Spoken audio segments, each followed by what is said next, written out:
Good afternoon, everybody, and welcome to our latest webinar, which is called The 10 Hats in Every Business.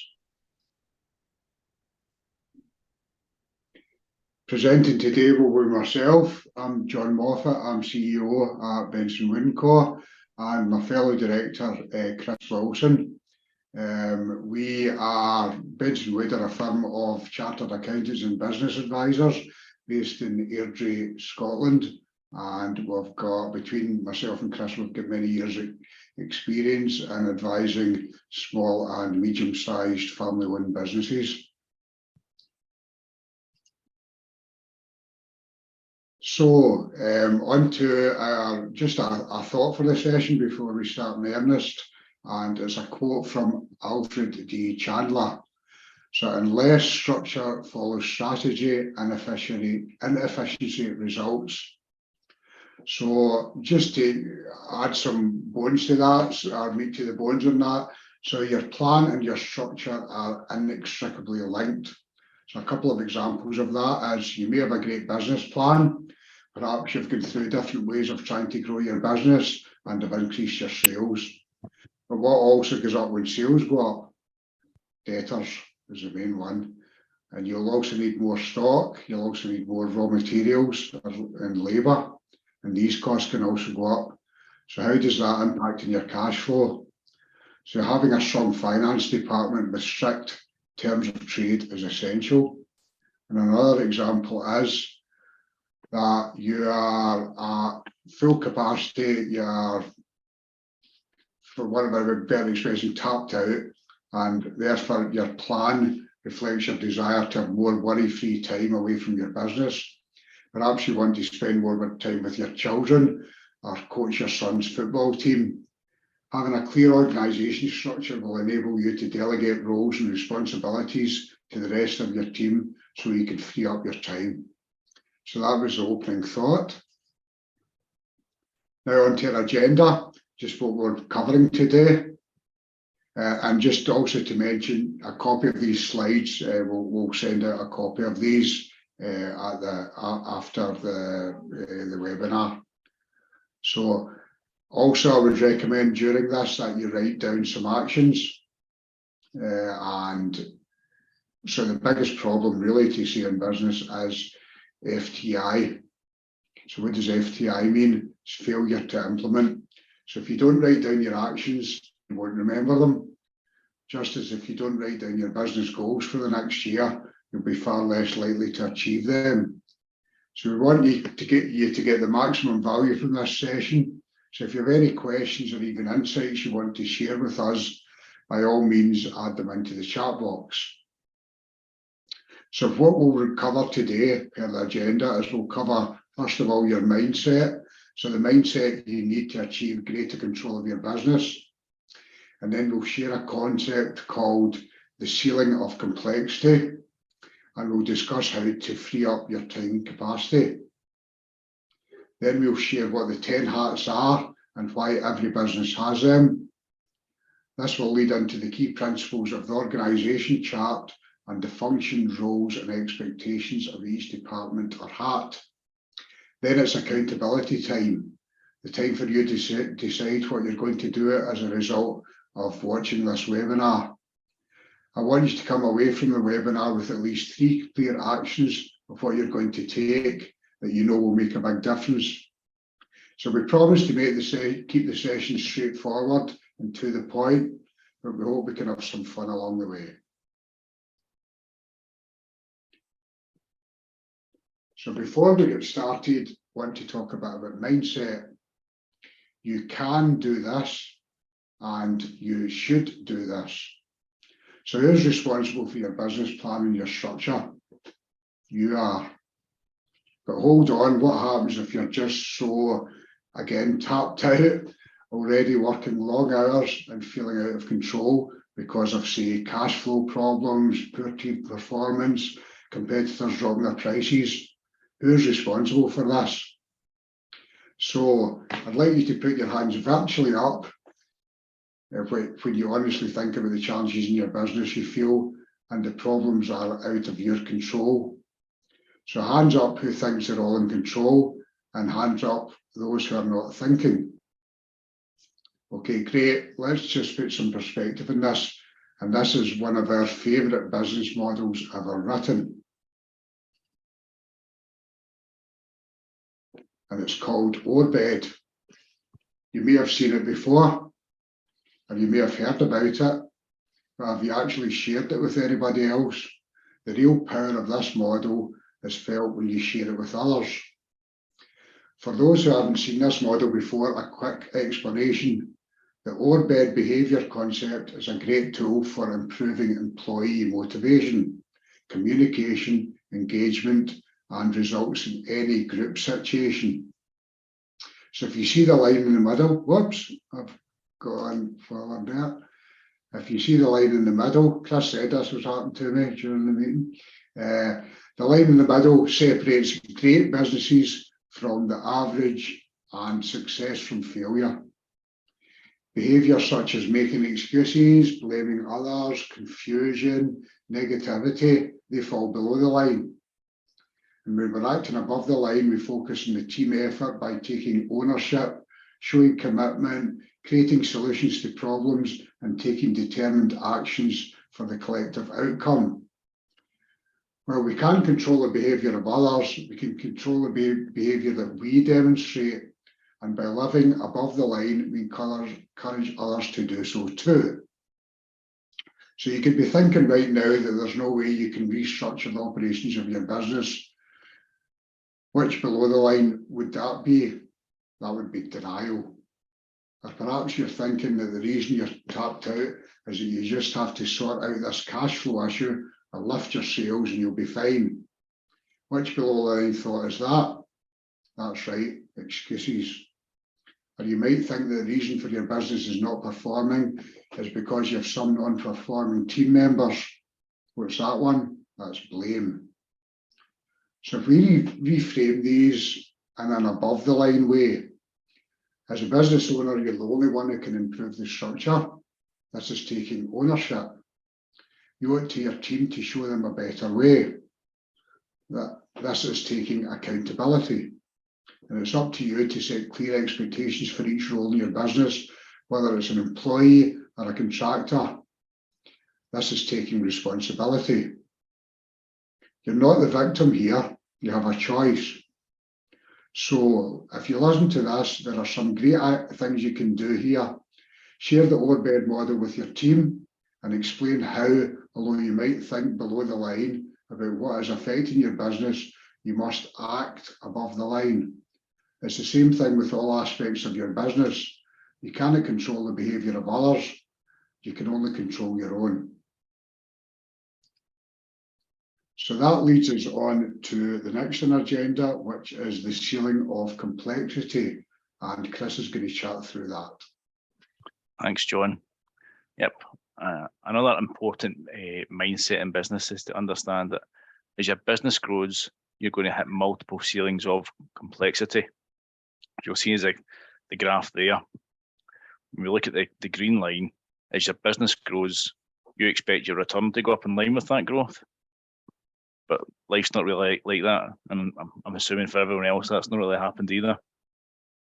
The blue line represents reality. At first, your return grows, but then it can level off. Cash flow can get tight. Owners or team members can get burnt out, or the technology, plant and equipment or systems you had adopted at the outset may no longer be appropriate for the size of your business. For example, if you're, say, a builder, you initially start with yourself and a couple of workers, you do great work, you end up with great referrals and more work. Turnover grows, you decide to take on a couple of extra guys, but you're now running 2 teams. You can get through a lot more work and your business grows. But over time, you start to notice that the margins are getting a bit tighter.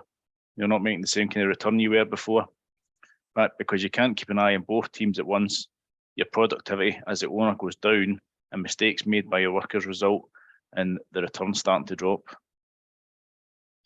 Again, we'll ask virtually, has anyone out there experienced any of this in their business? I'm sure you have, when you were making more money with a smaller team than you did with a bigger team. There's John's head nodding there. And so A very common response to this is when this starts to happen, that we default back to downsizing and managing who we were before, i.e. going back to the blue line, running a leaner business with less stress, more control, but a slightly low return. That's one option, but you do have a choice. Other businesses can find a breakthrough and grow the business to a higher level and get a better return. What might that breakthrough be? It could be a better pricing system, back costing a few jobs to see what the actual margins you were achieving in them, setting clearer job descriptions or expectations on each team member, and giving rewards for the projects being completed on time and on budget. Or simply even having a weekly toolbox meeting to set expectations and anticipate workflow requirements for the week. These are all examples of breakthroughs. So you have a choice. You can look for the breakthroughs, or you can go back to the blue line. As John was saying when he shared the overbed model, you have a choice. It's always about choice. Fixing your organisation structure is often that breakthrough you need if you want to go to the next level of return. As we move on to look at that further, we're going to look at the 5 A's of change. To get the full benefit of organisation structure breakthroughs, you need to be prepared to change. Change is always scary and people always like being comfortable, but to get results, it always requires change. First, we need to be aware that our structure is holding us back. For example, now that we've got a bigger team, we need to work with that team in a better way. We can't keep an eye on everything anymore. So we need better systems and training, and we have to set clear expectations for everyone involved in the team. Number 2, we also need to accept that change is needed. We've chosen not to go back down to the blue line return line, and we can't keep working as we are, or we'll blow ourselves apart or get even lower results. We must recognise what actions we need to take. How do we fix our structure? This seminar is a great starting point, but if the solution was just as easy as watching a video, you would have figured it out for yourself already. Number 4, we need some accountability for completing actions, or we just won't do them. Many of you running your own businesses are already flat out, so unless you make a commitment to the actions required and have someone independent holding you to account, these actions just won't get done. And 5, and lastly, when we achieve levels of success, no matter what level, we need to celebrate them, acknowledge them, reinforce the behaviour needed to continue to achieve success. So going back to the issue of lack of time, let's cover off some things you can do. The first one is mindset, and the second is a time management tool, which I'm going to pass you back to John to go through. Okay, so granted time management tool, but first of all, another quote.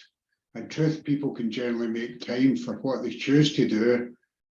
It is not really the time, but the will that is lacking, and that was Sir John Lubbock, and who won a Nobel Prize for Literature and wrote The Pleasures of Life in 1887, a good few years ago.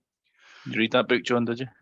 I was slightly before my time, Chris, thank you. a wee ad lib there. So I remember our earlier mindset discussion. As a business owner, you're the one who needs to be in control of your business. In order to do this, you need to gain control of your time.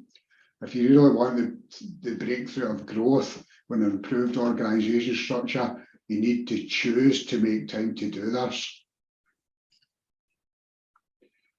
So this takes us onto a model, and it's called the Achiever Matrix, which is a cracking model, one of the best we've come across. And it was written by Stephen Covey in his book, The 7 Habits of Highly Effective People, which some of you may have read. So this Achiever Matrix, it allows you to prioritise your tasks based on their importance and urgency.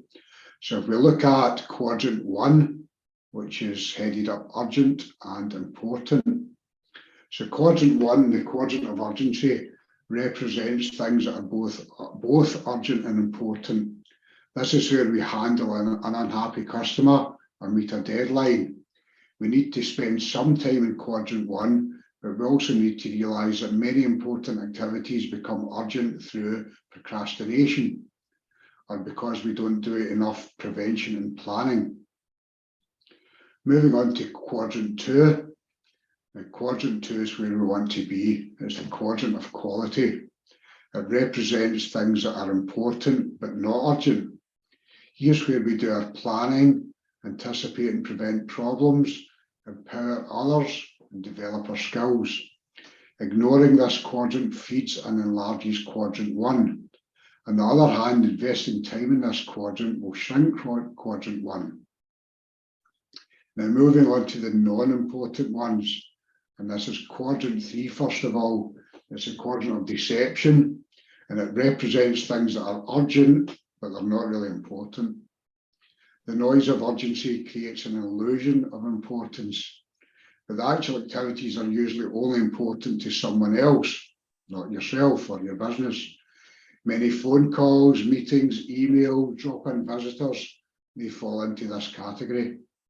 We end up spending a lot of time in this quadrant, meeting other people's expectations, and we fool ourselves into thinking that we're in quadrant 1. We're not, we're in quadrant 3. And moving on to somewhere we don't want to be, quadrant 4. This is the quadrant of waste. It represents things that are not urgent and not important. Of course, we shouldn't be spending time here at all. We will get a bit weary from being tossed about around in quadrants 1 and 3, so we escape to quadrant 4 for survival. But quadrant 4 isn't survival, it's deterioration. It may initially feel nice, but it's empty time and ultimately not satisfying. So personally, if you think back over the past week, which quadrants did you spend most of your time in? For most people, it'll be quadrant 3. And what's the cost? The cost is that urgency is driving you, and that means you're not spending your time in the quadrant of quality. Creating that business plan, sorting out your organisation structure, building deeper relationships with your clients, and growing the skills of your team. These are the truly important activities, and you're not just receiving, and they're just not receiving your time and attention. The key to learning to see all the activities in quadrant 3 in terms of how important they really are, rather than how important they appear to be at first glance. Then we can reclaim the time we lose to the deception of urgency and spend that time in quadrant 2. So quadrant 2 is where you want to be. So we'll now move on to the 10 hats in every business, which is the title of this webinar, and Chris is going to tell you what these 10 hats are. Right, thanks, John. Yep, so there's 10 hats in every business. These 10 are the 10 hats, otherwise known as departments, and they do exist in every business. So I want you to ponder which hats you're currently wearing. Do you look something like a friend over here? Getting your organisation structure allows you to take some of those hats, take off some of those hats and delegate them to someone else. So you'll see from the list on the screen, we've got a hat for a shareholder, director, leadership, product and service development, operations, marketing, sales, finance, HR, admin and IT. You can be at the stage if you're running everything, you can wear all the hats at the one time and end up just like what John was saying. You can be in that quadrant 2 where you're just rushing about like a dafty, basically, not achieving much. And that's what we want to help you with in this webinar. So if we move on, we're going to look at the 4 key principles. So before we drill down to the functions and responsibilities of each hat, let's consider the 4 key principles you must never forget when developing your organisation chart. 1, there can only ever be one leader of the business and one leader of each department. One person can wear multiple leader hats.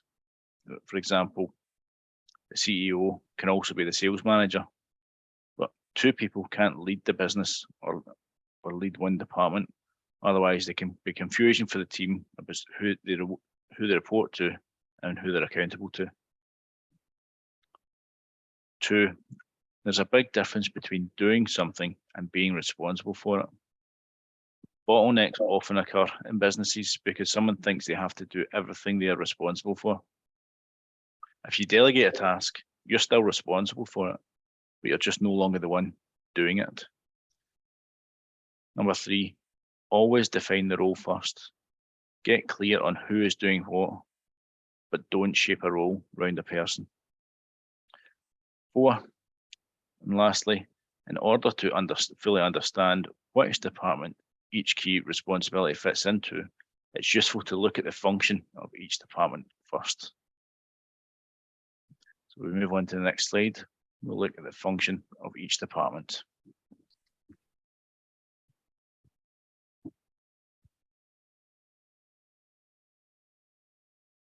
Department 1, shareholder. So a shareholder, their function is to finance the business. A director, they maximize shareholder value. Leadership, they implement the plans effectively. Product and service development, they develop the products and services for sale. Operations generate cash. Marketing generates leads. Sales converts prospects into customers. Finance manages the cash. HR enrolls and engages the team. And lastly, 10, the admin and IT maximizes the efficiency. Let's have a think about your 10-hat organization structure. We'll see if we work from the top, from the shareholders, down to each and every department down there. This shows what the 10 hats are and how they relate to each other. You'll see the black line. The departments above the black line, the shareholder and the director departments, are strategic in nature. These roles have a long-term outlook and set the future direction of the business. Below the line is operational departments, starting with leadership, the one leader of the remaining 7 departments. These departments deliver on the strategy.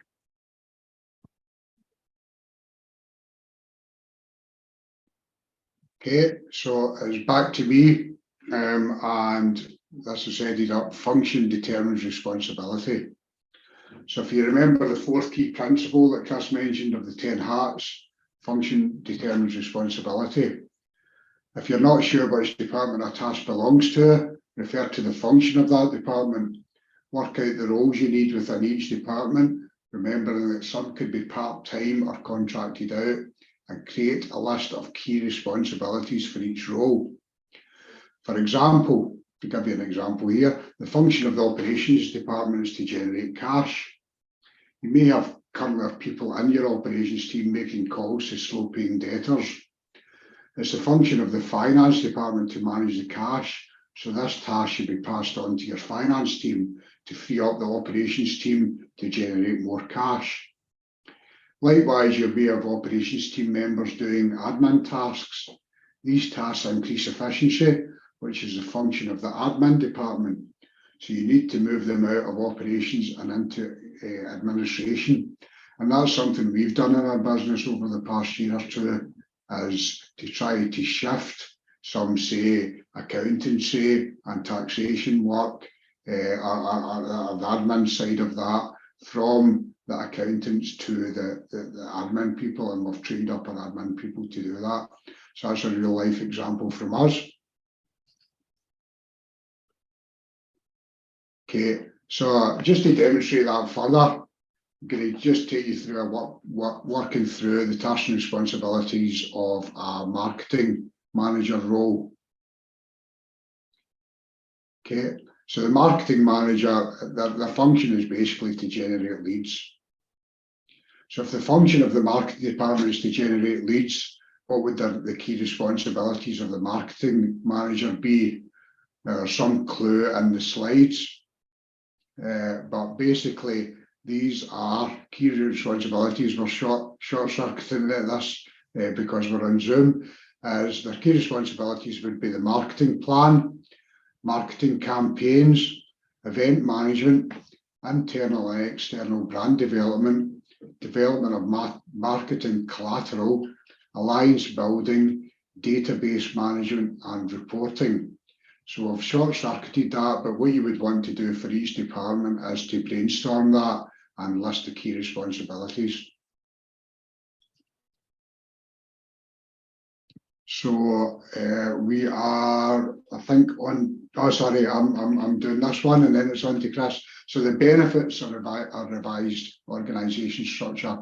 So we've now had a look at the marketing department and potential key tasks and responsibilities of the marketing manager role. Of course, these will differ from business to business.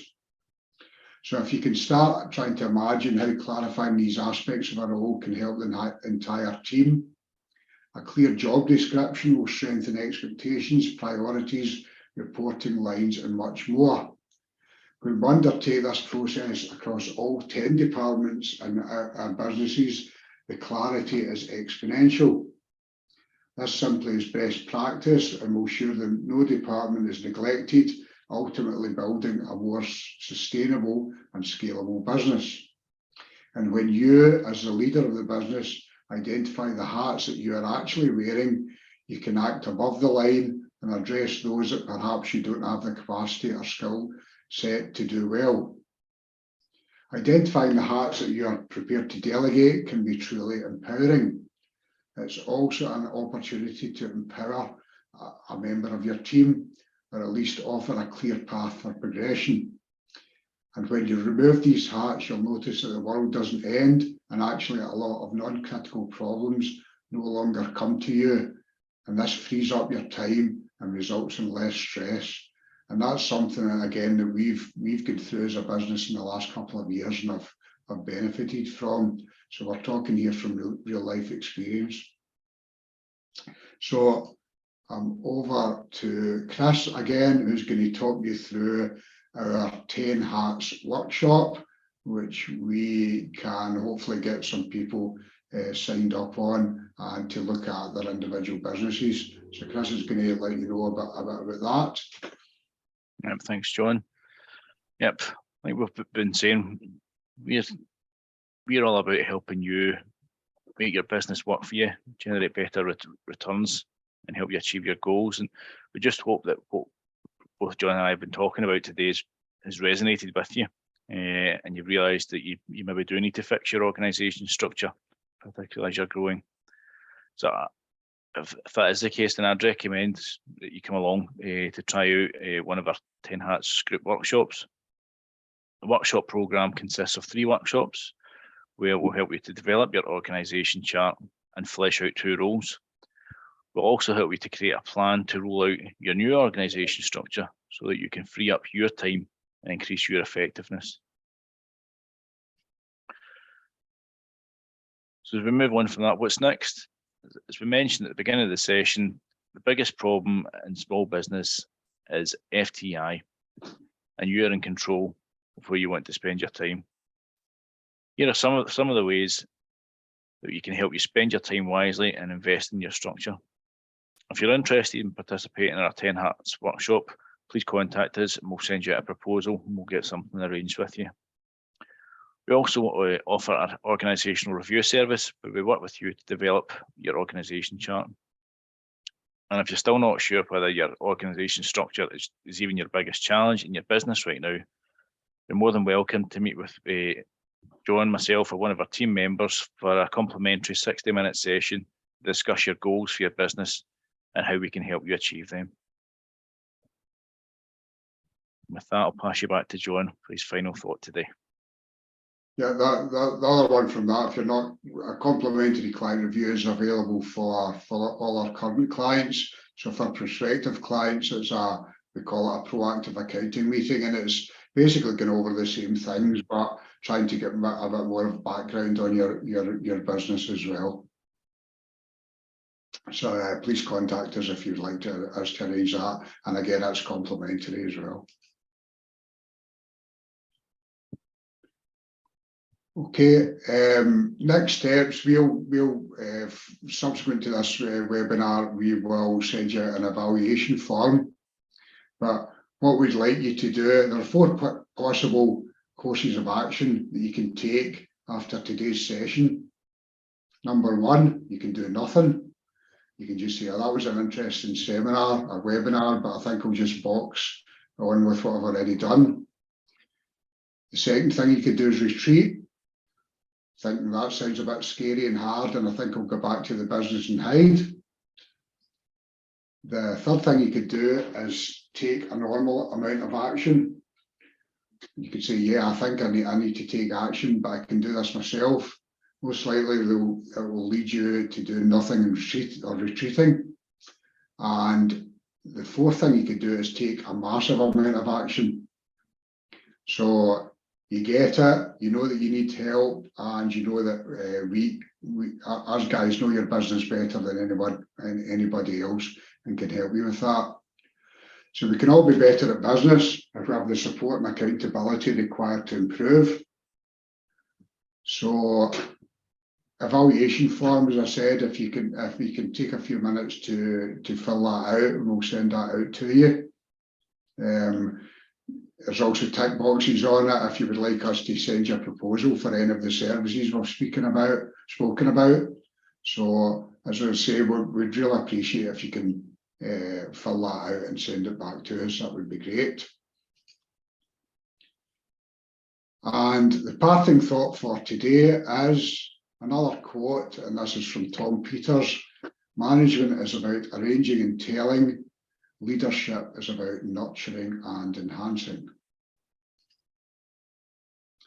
So we'd like to thank you for attending today, for giving up your time to watch myself and Chris, and we hope you've learned something. And we'd just like to ask if there are any questions.